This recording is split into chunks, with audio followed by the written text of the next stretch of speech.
गौरी लंकेश हत्या प्रकरणातला आरोपी निवडणुकीच्या रिंगणात।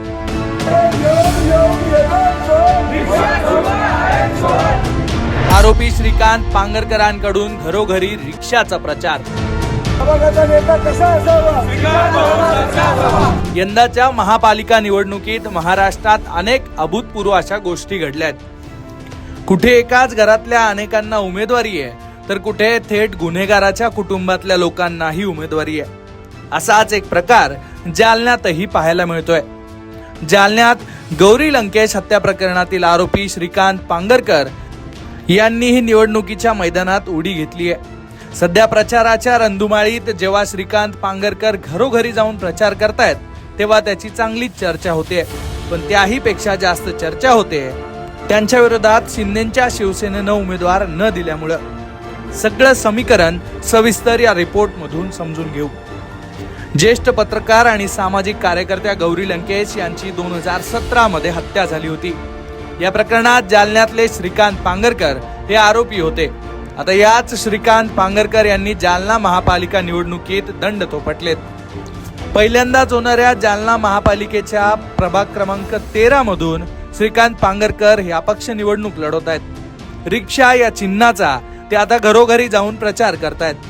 त्यांच्या या प्रभागात भाजप आणि इतर सर्व पक्षांनी उमेदवार दिलेत, पण एकनाथ शिंदेच्या शिवसेनेनं मात्र पांगरकरांच्या विरोधात उमेदवार दिलेला नाहीये। 2024 ला झालेल्या विधानसभा निवडणुकींच्या आधी श्रीकांत पांगरकर यांनी शिंदेच्या शिवसेनेत प्रवेश केला होता। मात्र त्यावेळी त्यांच्या या प्रवेशावर जनतेतून आणि राजकीय वर्तुळातून मोठी नाराजी व्यक्त केली गेली होती।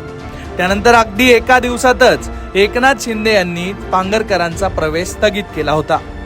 पांगरकरांची थोडी हिस्ट्री सुद्धा जाणून घेऊ। 2001 ते 2006 या काळात शिवसेनेचे जालना नगर परिषदेचे ते नगरसेवकही राहिलेत। पण 2011 ला जेव्हा त्यांची उमेदवारी नाकारण्यात आली, तेव्हा त्यांनी हिंदू जनजागृती समितीत प्रवेश केला आणि आपला पुढचा राजकीय प्रवास सुरू ठेवला।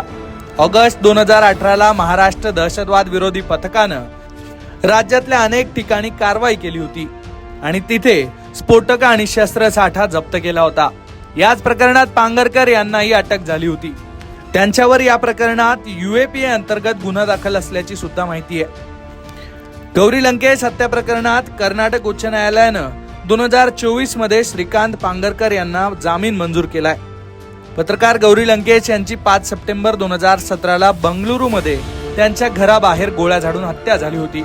या घटनेनं देशभर अक्षरशः खळबळ उडाली होती।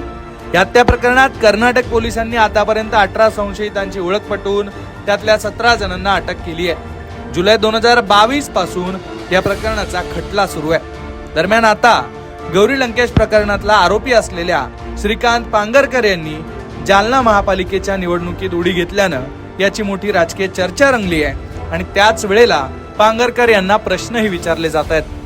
पांगरकर या प्रश्नांवरती नेमकं काय म्हणालेत ते जाणून घेऊ। गौरी लंकेश हत्या प्रकरणामध्ये तुमच्याकडे आरोपी म्हणून बघितले जात आहे।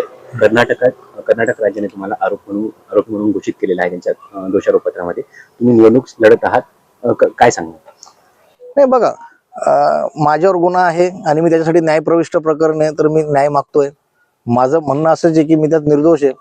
शेवटी गुन्हा आहे तर त्याच्यासाठी न्यायालय आहे। न्यायालयाने अजून माझ्यावर कुठेही न्याय सिद्धता केलेली नाहीये। त्याच्यामुळे जेव्हा मी न्यायालयात ती फाईट करतो तेव्हा तिथं मी त्याचा न्यायाची अपेक्षित आहे। एकूणच हे सगळं गणित पाहिल्यानंतर आता जालन्यातले मतदार आरोपी श्रीकांत पांगरकर यांच्या पदरात किती मतं टाकणार हे पाहणं महत्वाचं असणार आहे। जालन्याहून अनंत साळीसह ब्युरो रिपोर्ट, लोकमत।